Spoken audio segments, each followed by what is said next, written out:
The stream Well, is live. hello, my Jedi friends. I'm here with Mr. Alan Sharand, an absolute legend. He's a Jedi. He is a Jedi. And today we are going to shake the tree a little bit and talk about toxic tolerance. Toxic tolerance. Now, the last time I talked about tolerance, my videos started to shoot up. Suddenly, everybody got interested and had something to say. Oh, I don't know what's happening there. Let's turn that off. I'm getting a bit of an echo at my end, but I've got rid of it now, my Jedi friends.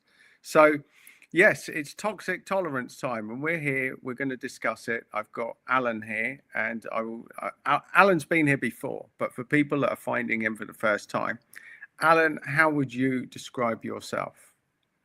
Oh, excuse me. How do I describe myself? Well, in terms of what I do, there's probably other things I could describe myself as, but in terms of what I do, I work in conflict resolution, mediation, conflict coaching, and training people in those skills. So I've worked in mediation for about 30 years. So the, how can I put it? The kind of the impact of tolerance can come in many forms, and sometimes people perhaps call being tolerant something where they're perhaps a little bit uneasy about dealing with an issue. And it might be that they're saying they're being tolerant, but instead it is that they're concerned about how to actually go about dealing with it. In some cases, it genuinely is that people think they're just kind of trying to accommodate the actions and behaviors of another person, and they perhaps find that it's gone a little bit too far and they want to deal with it. So it comes in many forms, I think, how people see tolerance.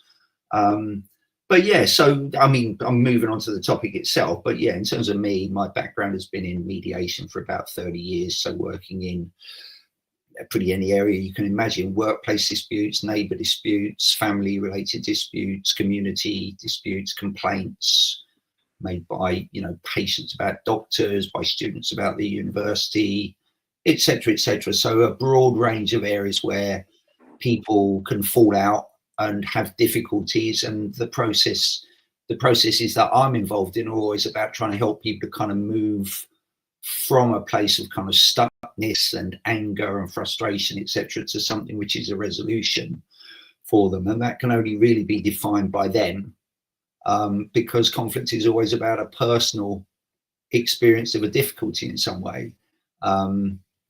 And so it's us all being able to handle that life doesn't always go as we want it to be. People don't always act towards us as we want them to. And it's about how we support ourselves most effectively in dealing with that.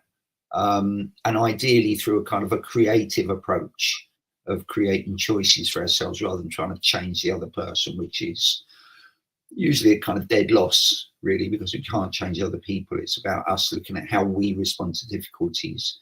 And sometimes that includes seeing ourselves as being tolerant of people. Yeah, so that's a roundabout way of describing me in terms of the context of today's talk. Well, it's interesting stuff. So, I mean, we've got a few things to unpack today that I really want to clarify, because some people see tolerance as a good thing. Personally, I don't, as you well know, because of the controversial topics that I pick, or the way that I go about it. But in my world, there's a big difference between tolerating something and resolving it. And I guess that's really the precipice that you play on, isn't it? So in your world, what is the difference between resolution and tolerance, and how do you view them? Yeah. I mean, I have a very open definition of resolution because I trust it to be whatever the person feels is an effective answer for themselves. And whether that's two people together creating effective answers for themselves within that meeting, like in a mediation, or it's them finding ways of dealing with a difficulty that works for them. And so obviously the question's got to be, what is it that works for them? And it'll be different things for different people. So I would see it as a very personal thing. I couldn't give a fixed definition. I think the fact it's a very open definition for me in that way is what allows for that creativity for people to know for themselves what is right for them. and be able to create that for themselves. So it's a very, I wouldn't say woolly, actually. I would say it's a very open definition, because then it's trusting that people know what's best for them. Whereas with tolerance, I think, as has come up in what you said and what we've discussed before in the previous video, I would see it as having many different meanings, and some are, as we're talking about today, kind of more toxic for people, because it's about them kind of perhaps having a view that being tolerant, as you said earlier, is a good thing. It's what we're supposed to do. It's about how we try to get along with each other. And to a point, you know, that can be positive, but it's a question of whether it goes too far and people are kind of suppressing very angry feelings on the basis that they think they're supposed to be tolerant. But, you know, if that's in terms of like resolution, if it's not working for them, if they don't feel comfortable with their tolerance, then in time it builds up like a kind of a pressure cooker, and at some point it's going to explode. And often when it does explode, it's in a very misdirected and inappropriate way. It just becomes an explosion, and people may not know where it's come from, because it's been building up and building up. And so I think when it's that interpretation, there's a balance people have to come to about whether they do genuinely find tolerance to be a good thing or not, a supportive thing. Because I think if we tell ourselves we're being tolerant because we're supposed to be tolerant, that's other people telling us what to do. So it's not us doing what's best for us. I mean, I think there's other things about tolerance I could say, but that's how I would see tolerance, as having its downsides, because it can sometimes mean people don't express their needs or acknowledge their needs or their fears or their concerns as openly as they perhaps might need to, or perhaps could more healthily do so. So, I mean, there is a kind of look, because in the lead up to this, I've been thinking about other things to do with it. I think there is a side to it, though, where we can tell ourselves we're being tolerant when actually we're making a fuss over nothing. You know, other people might not see what we tell ourselves we're being tolerant of as being that important. And that's where we might have very fixed expectations of other people. And when they don't live up to them, we tell ourselves we're being tolerant. And it's like, well, why do we have those expectations of other people in the first place?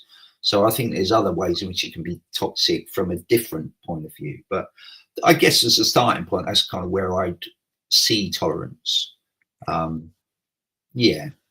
What are your thoughts? How would you describe it? Well, I mean, you've opened up a few rabbit holes there, and we've got a few Jedis on the stream. So, if for people that are new to the stream, welcome. Thanks for joining us. And also, this is a very interactive stream. So, if you've got any questions, if you've got any comments, if you've got anything you want to ask, if you want to say hello, then do drop in on the chat and get interactive, my friends, because that's what it's all about. So we're talking about tolerance, and we could talk all day. Indeed, we have talked all day on many occasions, myself and Alan. And I just think that our chats are generally interesting because of the work that we both do. So Alan's obviously, he works in conflict resolution. So he's brought up a few interesting things here, is that the words have different meanings for everyone individually. So when we say tolerance, some people may well see that as a good thing, that we tolerate things, that we're a very tolerant society. I hear this a lot, you know, that we do good, very tolerant in the UK. And I actually think from an energy perspective, for me personally, the tolerance of something is the internalization of something that you know isn't right, but you're not going to do anything about it. So that would be my definition of it. Whereas resolution is the actually the dissipation of that energy, the resolution of it. So this is the distinction that I make, and I realize that different people have different meanings, and you've just highlighted that, Alan. And I think a lot of people might get charged because of the different meanings that they have on the different terms that we use. So I think it's really important to be clear about exactly what I'm talking about. So from an energy perspective, if I see something or I deal with something and I don't deal with it because it's my job to tolerate it, and I don't say what I'm thinking, I don't do it, or there's a slight against me and I internalize it. And the litmus test is when the interaction's over, I'm still thinking about it. I'm still thinking about, oh, I wish I'd done something about that. Or why did I let them get away with that? That to me is the definition of tolerance. The resolution is where, you know, you might have a bit of conflict, like me and you. We've disagreed on lots of different things. And the one thing I love about our conversations is the ability to talk them to a conclusion so that there's a happy medium. But that used to be a really common art. It seems to be increasingly lost in today's society. Be very interested to get your thoughts on that, on the ability of people to find a happy medium. Do you feel, especially within your role, that this is a lost art, or are we losing the art to debate and to find the middle ground? I wouldn't say as individuals we have, but I think as I think in a sense, and I mean, I don't want to always default to saying it's all about social media, because I think social media has a lot of benefits. But I think in a sense, through social media, we're seeing lots of polarities being presented much more than perhaps we would in the past, where, you know, something that perhaps we'd never even come across before. We see a topic and we see that there are these people who think this really strongly and those who think that really strongly. And either there are discussions about it, or people have major kind of, you know, how can I put it, kind of abusive kind of cross videos about each other. And so I think in that sense, there's a lot more polarity on various things, but I see that as a great opportunity, because it does mean that people are at least hearing these other views. Whether they then default to taking polarized positions or not is kind of down to them. But I see in individuals always a capacity to, whether they actually do or not is a different matter, but a capacity to come to a place of resolution where they can hear each other's views, but not have to kind of spend their time abusing each other and coming back to it, etc. And what was it? There was something you just said about,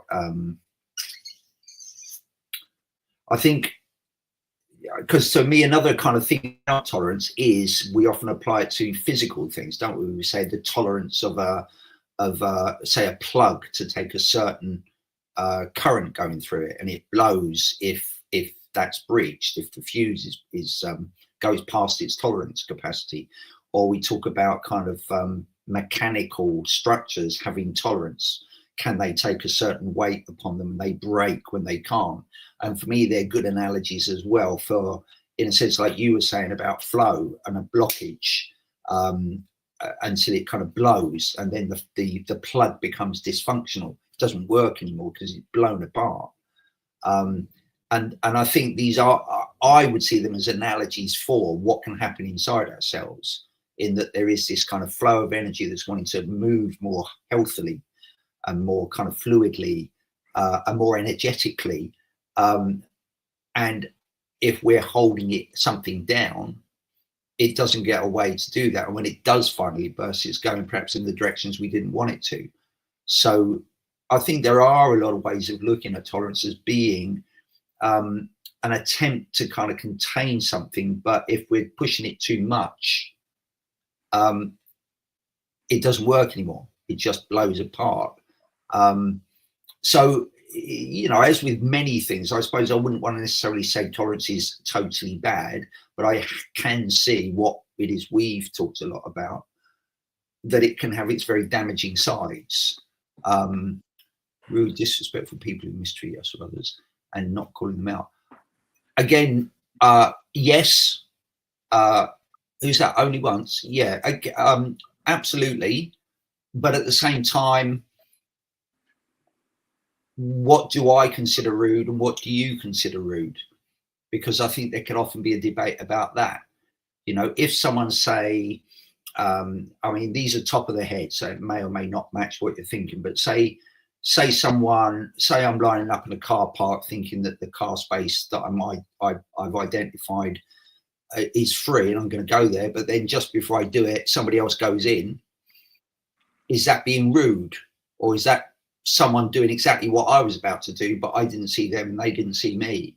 And sometimes we can call things like that rude and disrespectful, when if we'd done it, if it had been me got in first, they may have said the same thing about me. So I think the thing is, if someone's rude to us, then obviously we've got a right to say something about it. So I wouldn't see that as being a thing that we would tolerate, but it's a bit like I was saying earlier, that sometimes something that I might think is rude may not be something that other people think is rude. So there's all that kind of subjectivity around that, the fact that we have different perspectives on it.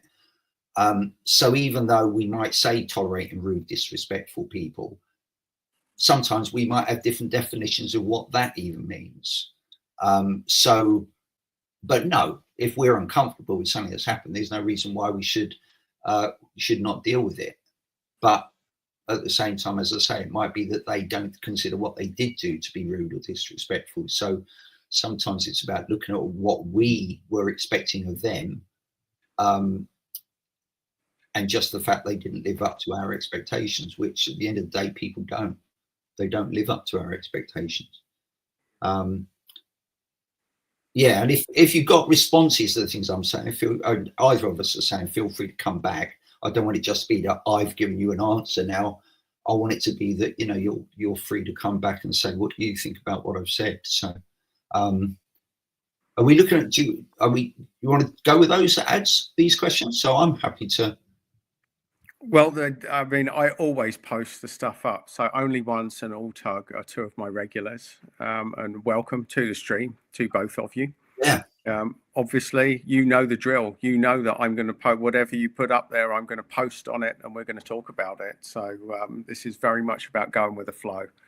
Alltug has just been in one of my Jedi training academies, and I like the way that he'll push back on all sorts of stuff. So I love it. Absolutely love it. So it's interesting that you're bringing this up, Alltug. Obviously, yes, there's a lot of things that are called, a lot of people these days are called Nazis or far right. I think we should talk about this. Yeah. Because I actually did this on Grok. I thought this is so ludicrous. I mean, especially, let's just call it out, in the UK right now, so many people are called far right. Yeah. Now, in my world, far right is Nazism. Let's call it. I mean, how much further right can you get? I mean, if you're right, then you're the right. You're to the right. If you're far right, then that, in my world, would indicate that you're some sort of Nazi. Yeah. I think that the language is being lost in today's society. I think that labels are being put on people or behaviour to stop discussions. Yeah, that would be my take on it. So it's actually a very good point that you're bringing up here, Alltug. Yeah, sorry, mate. Go on. How'd you finish? Go on. No, go on, mate. You go. I mean, for me, you've got something to say. You let rip. Let rip. Yeah, I mean, in a sense, whether we're talking Nazism or, let me just keep that one up, whether we're talking Nazism or any kind of label, that labels are a way that often arise in situations to suppress discussion. You know, I don't like what you say, it's because you're, and I give you a label. So it's as if to say, I don't need to address it with you because you're a, whatever that label is I give you. And it could be any of those. It's like, I work a lot in the field of the idea of bullying. And for me, the second we try to prove that someone's a bully is the time that the process towards resolution is either lost or it's majorly inhibited, because it's like, there's nothing more to be done. You're a bully, or you're a whatever label is applied, and it is a way of shutting down conversation, because it's, if there's nothing else to say, you're a, and then whatever the label is. And you know, as you're saying with far right there, you know, I didn't read it in detail, but I saw some kind of headline today of an article saying that on reviewing it, the riots that happened, you know, a while ago after the Southport horrendous murders, there was no actual evidence of there being particular far right influence. It was just a way of dismissing these people are bad people. They got no right to do what they did.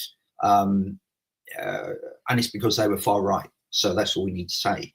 As opposed to, so what is it that led to that happening? I mean, I would never just want to justify violence or kind of vandalism or whatever, but people were angry. So what about let's finding about and talking about what they were angry about, rather than just saying, oh, it's because they were far right. And well, interesting on that, mate, just to pick up, because you obviously didn't read the, where that actually came from. I mean, this was the government narrative that it was far right that started. Yeah. It was actually found that the origin of that came from Pakistan. Okay. So I'm guessing that Pakistan isn't a far right country, or maybe it is. But the fact was that this narrative was thrown out with no evidence or proof. Yeah. And isn't that part of the problem that we've got today? That you don't necessarily, if you don't want to talk about something, you can just throw a bucket of water over it by saying racism, far right, Nazis. Yeah. And it breaks down the discussion, doesn't it? That there's nothing that will be followed up with that. So, I mean, this is interesting in society now. I mean, even let's face it, in the UK now, even for having this conversation, we might get the police knocking on our doors saying, actually, we don't want you talking about that, folks. I mean, what do you find about that, Alan? What's your slant on the way that society's, the way that we're going as far as finding resolution or mediation or well, for me, the thing within any mediation, we have a principle of practice in mediation. The model that I practice and teach people, train people in, is one that has some underlying principles of practice, and one of them is that we challenge or explore the behavior, not the person. So in a sense, that's what I'm meaning by say I was in a mediation between two people and one of them says the problem is he or she's a bully. So my immediate question would be, so what is it that's happened that means you call them a bully? So that we're looking at what's underneath it. So you're immediately moving to what's happened, excuse me, rather than the label that's been applied, because you can't get anywhere with a label because it's fixed. A label is fixed. It's put on something and says this is whatever's inside this container. And so in order to know what's inside the container and what's led the person to describe them as a bully or a far right or a, whatever label they've applied to them, we're always saying, so what is it that's happened that leads you to call them a bully? So we're getting straight away from the label because the label doesn't get us anywhere. And the problem, I mean, I won't go too far down the bullying route because it's not specific, but in any situation where there's an allegation of bullying, most of the time and effort is in a futile way is spent trying to prove whether the person is or isn't a bully. And you can't get anywhere with it because there's no absolute definition of it. And so most bullying allegations and grievance procedures that are about bullying never get anywhere. They're almost always inconclusive. I mean, in my experience, they are always inconclusive, but it looks like something's being done. But the problem is they're focusing on trying to prove what someone is or isn't a bully, as opposed to, so what's happened that leads you to call them a bully? Because then we can deal with, well, what's happened? They do this, they do that. Okay, so how do you both want to be that's different to that? So that they create something different together. And then they resolve it. And, so in my work, I'm not interested in proving someone is or isn't a bully because it's pointless. It gets no one anywhere. And people have strong feelings about each other, each side. But the point is they're saying they're there to resolve it. So that's what I trust that they're going to try to do. And so the movement towards resolution is not trying to say, are they or aren't they a bully? It's saying, what happened? Why did that piss you off? What would you like to happen differently? If you're going to resolve this, how is that going to work? And they create the answers together. So for me, that's the movement towards resolution. But the second we start having these labels, whether it's Nazism, whatever the labels are, far right, if someone sat in a room and I was providing mediation and they said, well, the problem is they're far right, I'd be saying, so what is it they've done? That means you're saying they're far right. So that we're talking about what's happened. which is the only thing that matters really, because a label doesn't serve any purpose. We have to use labels for our language, but when we use it as a weapon, it doesn't serve any purpose, because it just goes backwards and forwards, label, label, label, label, far right, lefty, lefty, whatever, you know, whatever. It just doesn't get us anywhere. And it's interesting we moved on to labels from tolerance, isn't it? So, I mean, what's the loop back onto that? I mean, I would say that, how can I put it? In a sense, we can use a label within ourselves to say, oh, I'll put up with them because they're of this type. But ultimately, that doesn't work for us, because if the behavior continues, whatever label we've got for them, it still doesn't help us to deal with the fact that we're disturbed or affected by the other person's behavior. So it's about us looking at what we can do to support ourselves in that situation, which may not be to continue tolerating. So it's interesting. I mean, what you're effectively saying is that we've got labels and we've got evidence, and that the two get in the way of each other. Yeah. Oh, yeah. Yeah. That really good resolution is about exploring evidence and actually looking at the opinions behind the labels. And I guess that takes a bit of digging. And also, I'm guessing it takes, you know, a certain sort of, what would I say, a certain person to actually sit through that process and explore it. Yeah. Yeah. Because I mean, obviously, in your role, when you go in, people have reached a point where there's no other option, so they have to go through the process. And most people won't know, or most people don't, and that's I guess the impasses on social media, and the mental health issues that can come from this. So let's explore that. Let's dive into there. And just before we go any further, I just want to say to anybody that's listening in at the moment. So if you listened to my live stream yesterday, you'll know that we're heading into, like, it's full moon tonight. And part of the full moon is getting your energy in the right place, because what we bring into a full moon, we get more of. So my intention, my full intention, is to segue wherever this conversation leads out into a positive place, because the full moon hits at 5:55 British summertime, and we are about just over 25 minutes away from that. So bear with this conversation, my Jedi friends, because we are leading to a positive place. But we're here talking about tolerance and stirring the pot and looking at the reasons why people fall out and things can go wrong. So Tug has jumped back in and said his internet failed. So he's going to watch later our explanations about the questions that he's asked. And I know that he will as well. So let's go back to that, Alan. As far as, you know, when people are exploring this, I love the concept of let's explore the evidence. In your experience, when there's a real issue that's fled massively out of control, is it almost Chinese whispers that's got completely out of control? Or is there generally something serious behind it? Is there a big issue that needs to be resolved? Or is it just tiny things that have gone massively out of control? What would be the main sort of issues that you're dealing with regard to those two things?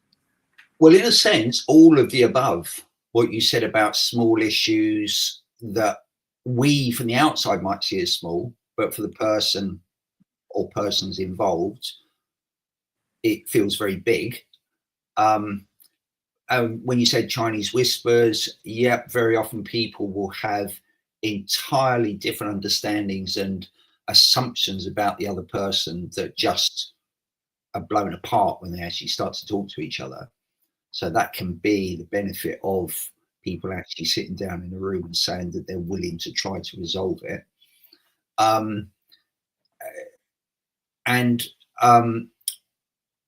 Yeah, I mean, in a sense, there's so many places to go with it. I mean, because obviously sometimes people don't want to meet. So then it's about people looking at themselves. Whereas often when we're stuck in a conflict situation, we're only looking outwards and say it's all the fault of the other person. But whatever they're doing, how we respond to them is also going to have an impact on how we experience the situation. And when you said the word evidence, it wouldn't be a word that I would use in mediation, because it would seem like it's a court evidence for or evidence against, whereas I would say I would use the word experience. You know, my experience of something is my subjective view of the other person. Their experience of me is their subjective view of me, but neither of us are the holders of the truth. You know, I mean, I know in a kind of court situation there would have to be evidence and there would be something deemed to be the truth, but in terms of falling out a relationship, we're always going to have subjective viewpoints about each other. You know, I might explain how I see the other person or what they've done, but they're going to see it differently. So there's no one kind of truth about it. But in terms of, yeah, I mean, I'm always kind of thinking about trying to link it back to tolerance, but perhaps we don't have to. It's just about, I mean, that is the thing, is about looking at how this situation is affecting me, what I think needs to change. If what I think needs to change is the other person can't be guaranteed because they may not want to, what do I need to change to look after myself in the situation? Now, some people might say that's being tolerant. I would say it's just about looking after myself. You know, because some people might say, well, if they're doing something that's unacceptable, they should be dealt with. But I might not be able to do what that means. And I could frustrate myself forever thinking they should be dealt with in some way when I could be getting on with the life that I have. So the difficulty is that in a lot of conflict situations, people can become very obsessed with the other person and showing how bad they are and trying to humiliate them. But that can be a really, you know, we might want it, but that can be a very draining, depressing, despair kind of journey to go on, when actually there's a life over here to be got on with. And I mean, I could give you lots of examples of that, but as a general thing, that's what I would say happens. We can become so obsessed with trying to want to show how bad this other person is, and meanwhile the thing that we fell out with them over isn't getting dealt with. So it's about focusing on, well, it's kind of back to the behavior, not the person again. It's about, what's my focus on? Where's my energy going? Is it on trying to destroy this other person because of what they did and who they are? Or is it on what can mean I can have a happy life even if this other person does carry on doing what they do? So in a sense, you could say that's kind of like developing resilience and the ability to be in a world where that person carries on doing what they're doing, but it doesn't affect me so much. And as I say, some people would say that's trying to be tolerant, but it's not. I'm doing that for my benefit.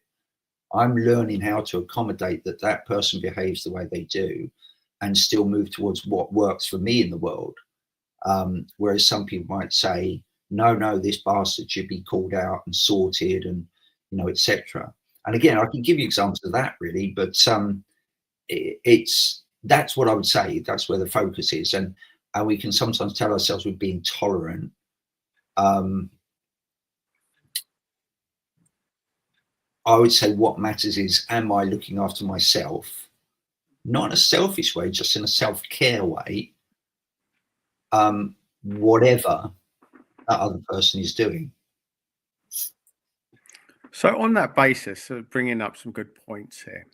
So let's just suppose, and if anyone's listening in and you've got a situation where you're having it very difficult to deal with, then by all means throw it in and we'll use that as a case study. But in the absence of that, let's just talk about stuff that people have brought up on my previous streams. So let's talk about the noisy neighbor, So, I mean, my solution would be do what you can to get out, do what you can to get out. But so many people say, I can't, I wouldn't get another place, blah, blah, blah. So you've got the noisy neighbor. You've asked them loads and loads and loads of times. They never stop. The music keeps coming. Give us an example of how you would address that situation, or I could address that situation if it was happening to me, to find my own peace, to find my own resolution, to adjust the way that I deal with that. Yeah, so what I wouldn't want to do here is say there's a magic answer to something like that, because every context is different. But what I would say is the most important thing is that I'm always looking after myself in the situation.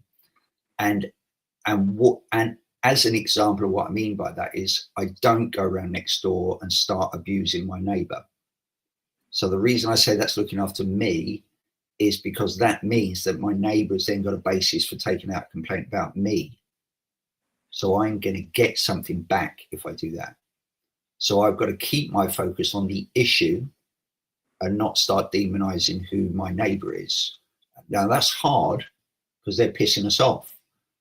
But if I want to move towards a better place with that, I've got to be clear that my focus is on what's happening. So again, we're back to, it's interesting, we've only talked about that one principle of mediation practice rather than the other 8 that exist, but that I'm going to focus on what they're doing and not them. I'm not going to say these people are, they weren't brought up properly, they didn't go to school, they were all probably had druggy mothers and, you know, and all this kind of demonization of them, which has got nothing to do with the noise. But we might be tempted to go down that route of demonizing them. So then what we're talking about is them. We're not talking about the noise. So for me, that's the starting point, because if I go around and start slagging them off personally, they're just going to turn it up, or they may well just turn it up. So I'm making it worse for me by being disrespectful towards them. So I've got to try to keep my focus on the issue. And then if I need to, I also can call upon the support that I have available in the local community, which is to call the noise team, call the, the police aren't usually suitable for noise issues, but sometimes people call the police. But any of those support. Now, I mean, I could go through all the different variations of what can happen in that kind of situation. And in fact, I've got 3 videos on YouTube about the journey that a kind of a neighbor dispute can follow, and I've kind of separated it into 3 stages. One where it's just in its early stages, then when it started to become formal because complaints have been made, and then the ones where it's just before it's going to go to court or someone's about to kill the other person, but they feel like killing the other person. But I mean, and in a way, I'm talking from experience because I've had that experience as well. And yet I'm now good friends with my neighbors. Now, I don't want to say, oh, fantastic me, but it's interesting because at no stage did I ever get into personal stuff with them. It's now in the past, and we talk and we have quite a laugh. I think one of the members of the family probably still has a bit of a lingering issue with me, but I don't have with them, kind of thing. But we got to a place that was through that noise disturbance. It took a long time, but the point was I never gave up. I was clear I had a right to live in my house with peace and consideration, and it's now in that place. There's no question that it's in that place now. And I actually really like my neighbours, which might be surprising. But as I say, the thing that I think I have learned, I'm not going to say that because I'm a mediator and a conflict coach I don't have conflicts or I'm resolve difficulties, but the thing I have really learned is the second I start getting into a personal thing with the person, rather than keep my focus on the issue, that's when I've lost it. And it's hard, but that's the thing that's most important, because the person isn't the problem. It's what they're doing that's the problem. So I'm focusing on that at all times. But that's what I would say. Fair play. So you alluded earlier to 8 principles of conflict resolution. 9 in total, but the other 8, except for change the behaviour, not the person, which is a 9th one. Yeah, 9 principles. So off the top of your head, I mean, just bullet point the ones that spring up, just so that we've got some sort of context here of if we're dealing with a conflict, what are the things we need to bear in mind?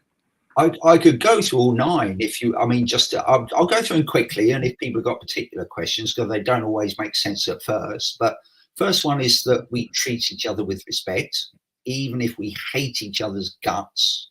We treat the person with respect, because otherwise we're going to get a comeback, and we can be called as much of a demon as we think they are. So we treat them with respect, even though we think they're the lowest piece of shit on earth.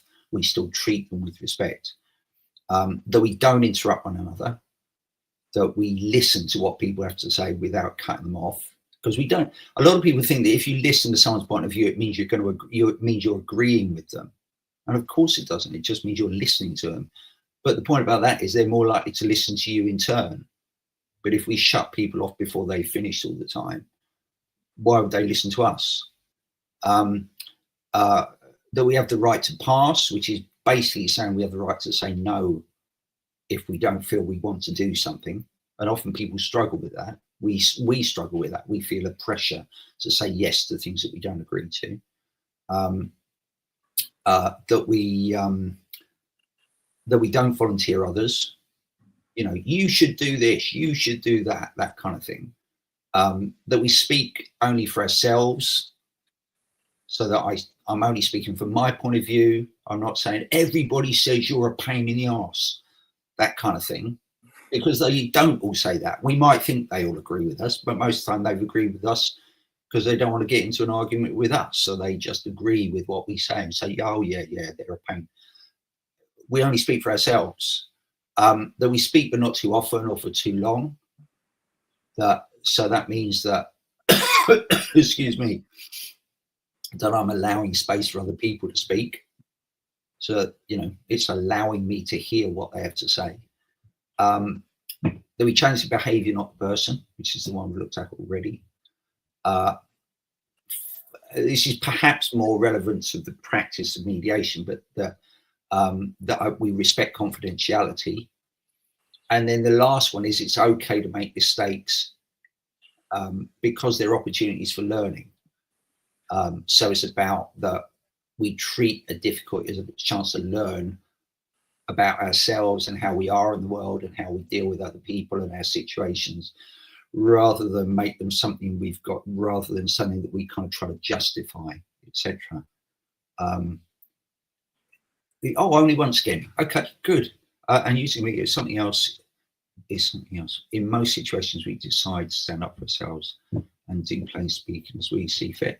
Yeah, I mean, ideally, that's what we want to happen, is that we just feel okay to express what our concerns are, and we just kind of share it with people and say what we have to say. Workplace situations usually something else. Yeah. Why Western people? It's the debates. I always call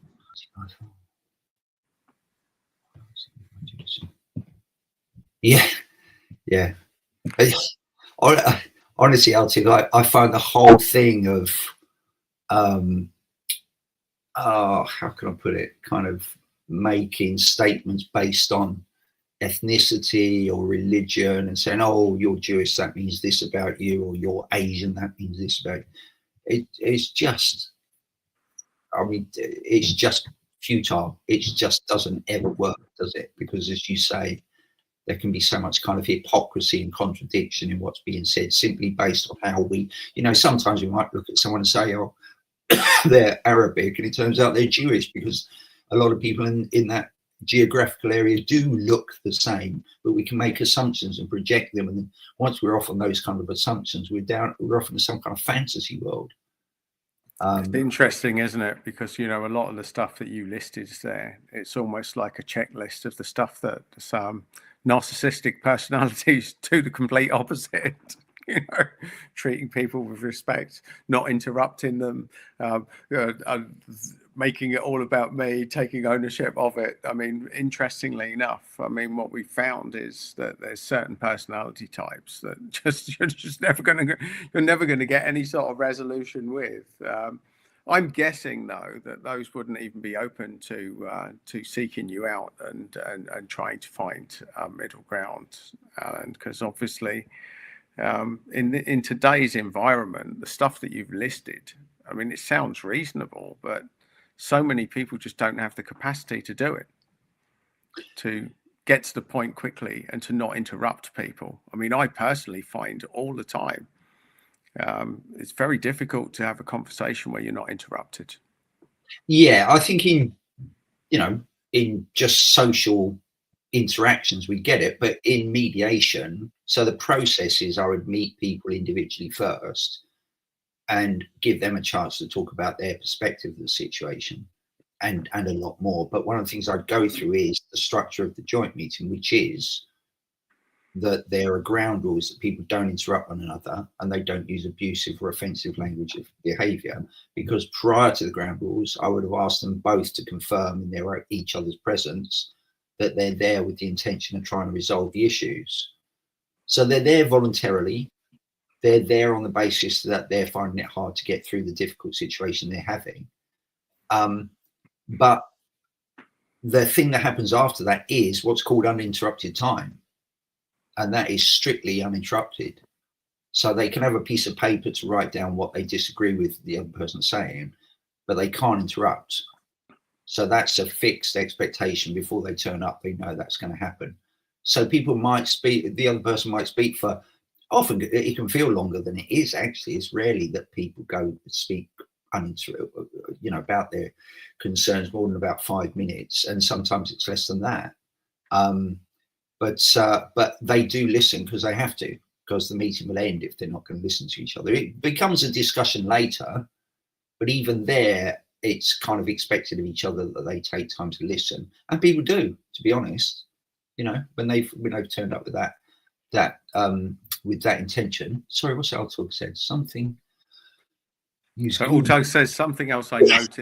People use Google to prove to me something, but Google tells them the same thing that I told them, but people still turn to me and say, see, Google told me I'm correct. What's going on? Yeah, that's an interesting one, Altug, especially since I know you have a lot of conversations with ChatGPT at the moment. Yeah, it is AI now, isn't it? Instead of being Google now, people are going to say, "Oh, AI told me." Or, I asked ChatGPT or Perplexity AI or Claude or DeepSeek, and they told me, so it must be true. That's a good point that you make there, Altug. I mean, there's a lot of ways to sabotage normal conversation. I mean, I don't even know what normal conversation is anymore, because it's so increasingly hard to find when I go out and about sometimes. But yeah, I completely get it. I understand. But we've covered that. Stay away from arseholes, my friend. You know the drill. And quite often it might be me that's the arsehole. So, I don't realise when you're pointing the finger outwards that sometimes the best thing is just to walk away. If you can, to walk away. Yeah, well, I mean, in a sense, what you just said about it might be it's the arsehole. I think it is this thing that, we, in a way, if we're making it about who is the arsehole, who's not, we're back to that same thing I say about bullying. It's just like, it might be that I completely disagree with what you're saying. I think you're talking nonsense. But it doesn't have to be that therefore you're the arsehole. It's just you've got a different perspective to me. And we can fight over that and call each other names. Or we can just, it's like, wow, okay, would never have thought that was a way of looking at things, but it is. You're right. No, it's just I've got Amazon knocking on the door. It's always the way. I do a live stream. It's all right. I can see. Yeah, they always turn up when they're putting it behind the bin now, so I can see where it's going. It's all okay. It's all about the timing, isn't it? Yeah. Maybe that's the full moon. Actually, I was going to say he's turned up at full moon time almost, isn't he? Full moon, absolutely. I've got the delivery guy with the full moon turning up. So. Altug says that ChatGPT makes a lot of mistakes. I've told quite a few churches that Bibles are different. They tell me no. Lately, they use Google to prove me wrong. I guess what Google tells. Yeah. Well, Altug, look, we've covered dealing with challenging situations, and people that use the internet to validate their reality. Some people just aren't worth it. And quite honestly, from my grandparents' perspective of growing up in Belfast, the amount of people that went to church there but were, let's just say, guilty of gross hypocrisy in the name of the church. You know, just because someone goes to church doesn't make them a good person.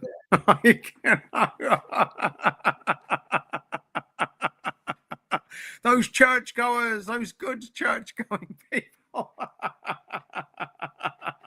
Learn to discern, my friend. Learn to discern. And some people just aren't worth arguing with. I mean, maybe there's a point there, Alan. What would you say to that? Is walking away the better part of valor here? Well, again, in a way, I would say it's back to what feels right for us. Again, you know, like you said earlier, I can't remember exactly how you said it, but at the end of the day, it's what means that is there something lingering for you afterwards? If you walk away and it's like, oh, what a lovely, you know, place I'm going to next, and you've forgotten about what happened half an hour before, then that's what's right. I think if we walk away, but there's still something lingering, it's like, what do we do with that then? It's so is walking away the best? But if that's what feels right in the moment, then yeah, that's what we've got to do, isn't it? And sometimes we won't. We'll do the wrong thing. We'll stay and do something we regret, or sometimes we'll stay and we'll, you know, come to a deeper understanding of what's going on, both for the other person, but what's going on for us in the process. Yeah.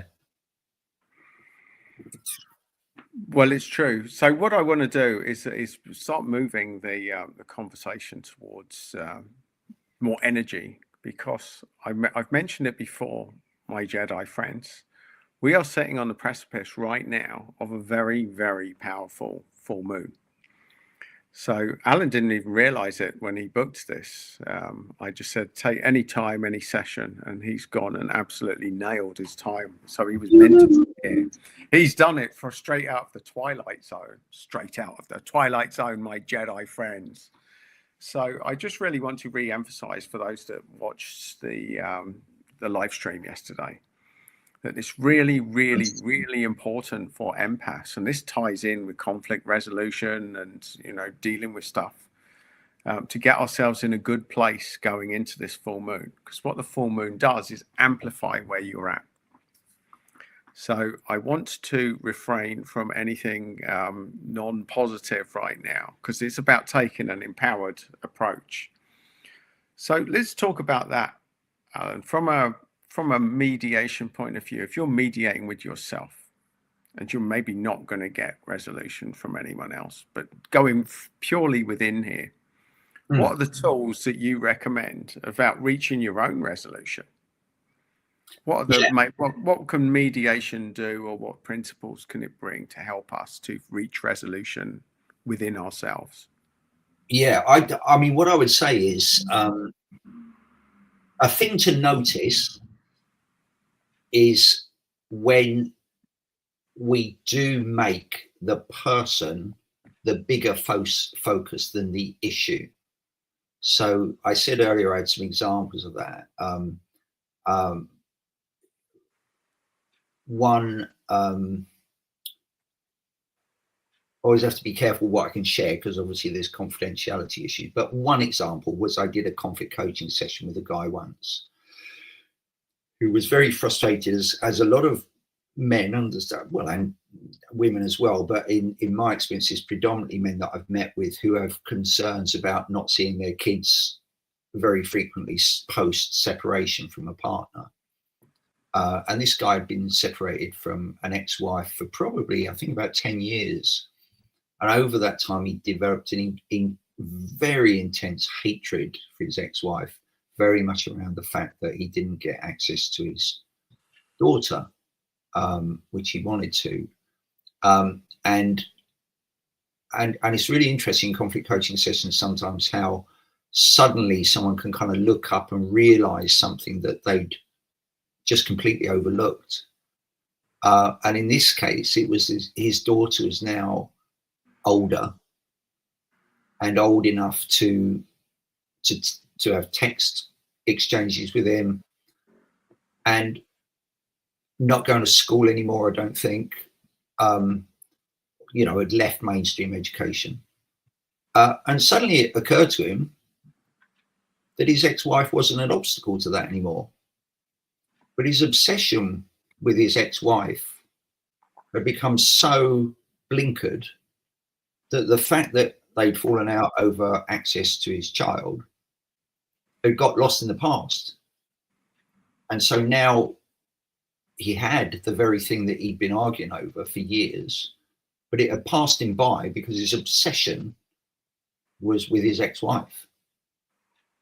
Now, whenever we notice that our anger is not about the thing that we want, it's about the other person, the chances are we're putting all our energy in the wrong place.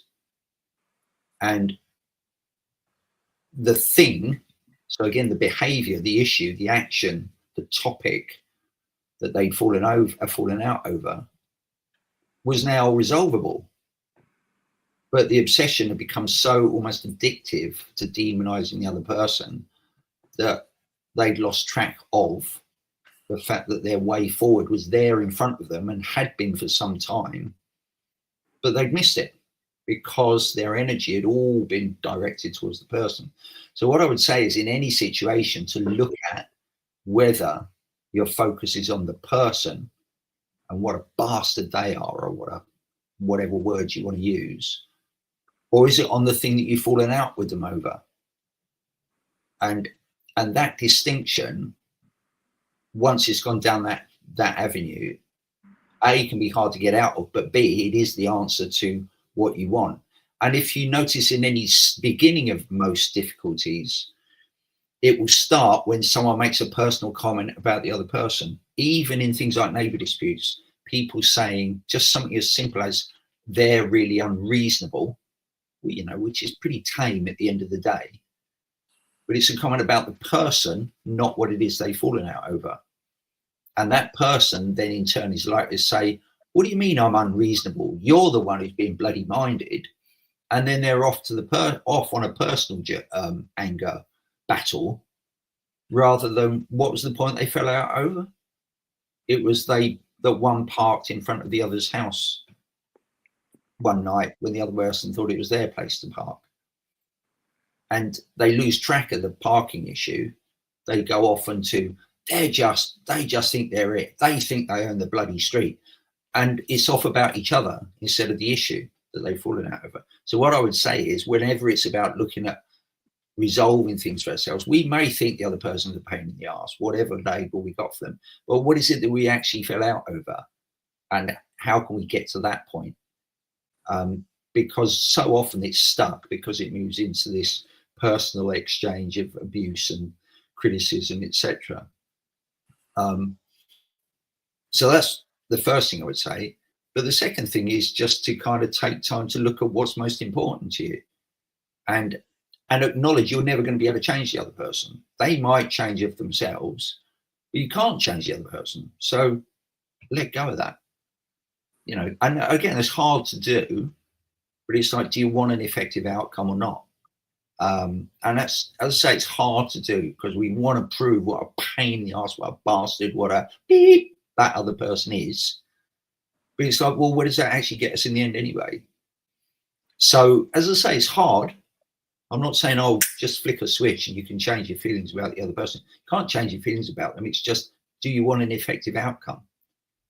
And if the focus is on demonizing them, you're not going to get it because they'll give you something back. And that just makes life worse for you rather than better. You might feel better for 20 seconds having done it, you know, giving them full blast with a shotgun, you know, just giving them the full whack of what it is you want to say. But as I say, 30 seconds later, your situation hasn't changed.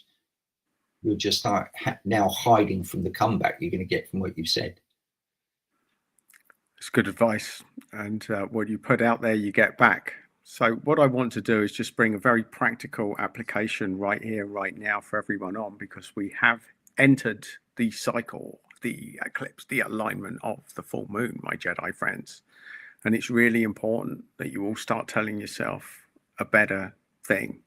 Or maybe you are high vibe at the moment. Maybe you're already in that zone.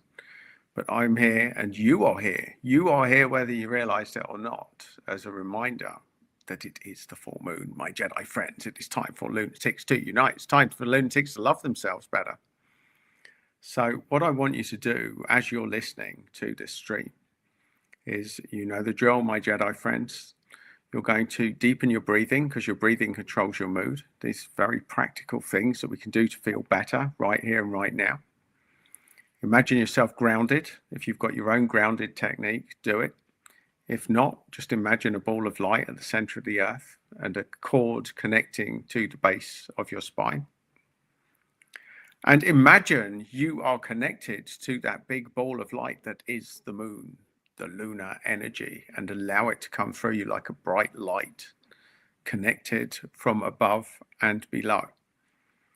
Because we probably will wrap up this stream fairly soon, but I want to leave you in a very positive place, because we've stirred the pot a little bit today. We've been slightly controversial. We've gone on about dodgy neighbors and dealing with arseholes, which we have definitely covered today. And ultimately, if I'm reading between the lines from what Alan says, the moment that we can realize that if we're not in a good state, then probably it's us that's the biggest arsehole.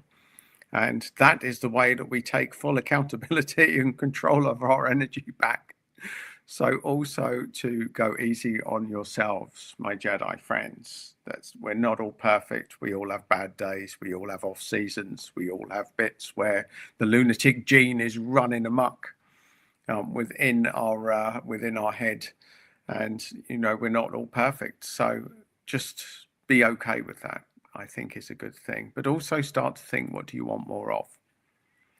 You are the controller of your own destiny. Start to manifest what it is that you're looking for. What are you looking for, my Jedi friends? And feel free to share it. Feel free to share what you want more of in the comments, in the chat, should you wish to put it out there so that we can help you to energize it. And what would you say as far as people keeping themselves in a good place, Alan? What would your takeout thing be for people that are watching this, as far as reaching resolution with the tougher things in life within themselves? Yeah.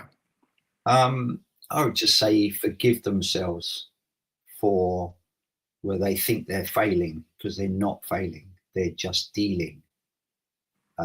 And to forgive themselves, to allow that life is kind of shit at times, and that we can go to war with people and we may sometimes feel justified in it, but usually it doesn't get us anywhere.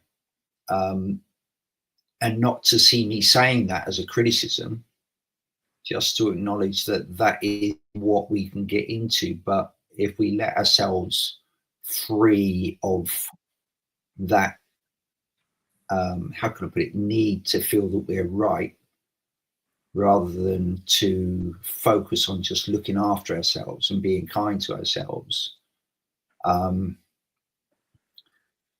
even in the face of having screwed up completely on different things, to just forgive ourselves for that.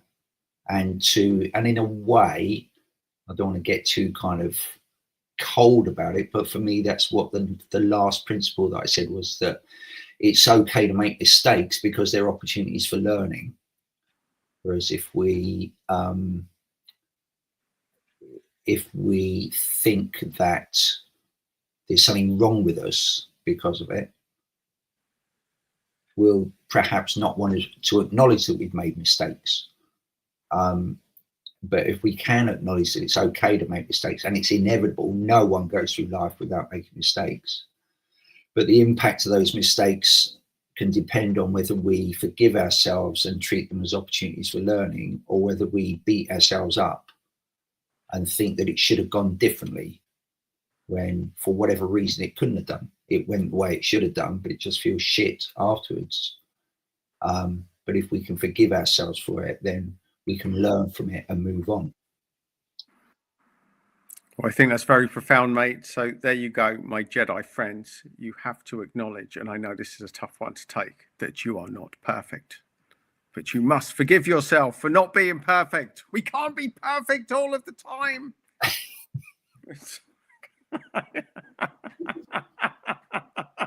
I know it's tough. I know it's really tough having to wake up one day and realize that you're maybe not perfect as you thought. It was earth-shattering for me, my Jedi friends, when I had to look in the mirror that day and realize, shit. Oh, fuck. So I think it's a really good message, Alan, to be kind to yourself, to forgive yourself. I think that's really the main thing to come out of it, isn't it? That's where it's at. And that's where transformation occurs, my Jedi friends. It really is. It's a big night tonight. Work on your breathing. Be kind to yourself. Let stuff go. I think the main thing is that we have to be what we want more of. And that is what we're working towards at the moment. And Altug says that Alan made quite a powerful statement about giving more attention that the person deserves. Absolutely. You know, especially Altug from our energy work, that energy goes where your attention flows. So we energize stuff by thinking about it. And whatever you choose, and it is a choice to think about, you get more of. That's just how energy goes. And do you want, I mean, here's another way of looking at it. If someone has rattled your cage, yep, that's very profound as well, Altug. Being kind to others is easier than being kind to the self. Well, it is, as long as you're not dealing with arseholes or arsehole behavior, of course. But it's so important to be kind to yourself and to stop worrying about people that are acting out of alignment. Just walk away. Just walk away. If the lovely church-going crowd at Altug, if they are not playing nice with you, I'd get out of the church, my friend. That would what I would do. That would be my solution to that one. There are good people out there, and that's why I bring people on this stream, because I've known Alan for years. I really have. We've known each other. We go back to, 2002, when we started our Reiki training. So maybe there's a few final things. Alan, you've worked with energy for as long as I have. What's your big takeout from working with energy for all these years? If you had to summarize it, how would you summarize working with energy? I think for me, it's having that way of looking at the world that is really useful, because it allows them to see the world as in flow rather than solid objects to kind of push out the way, etc. But to see that there can be a flow of things, both, you know, within ourselves and amongst others, or to sometimes see that that flow is kind of being hindered in some way, and to think, well, what can allow for that flow? Because flow, you know, if we imagine it being like a river or any kind of liquid form, I suppose you could say, or kind of, yeah, I guess is the best analogy I can give, is that there's always a way round things. Things can always kind of move. Whereas if we say everything is blocked, it doesn't. What we laugh at, what's only once said bloody only once said bloody hell, and then we've got the laughy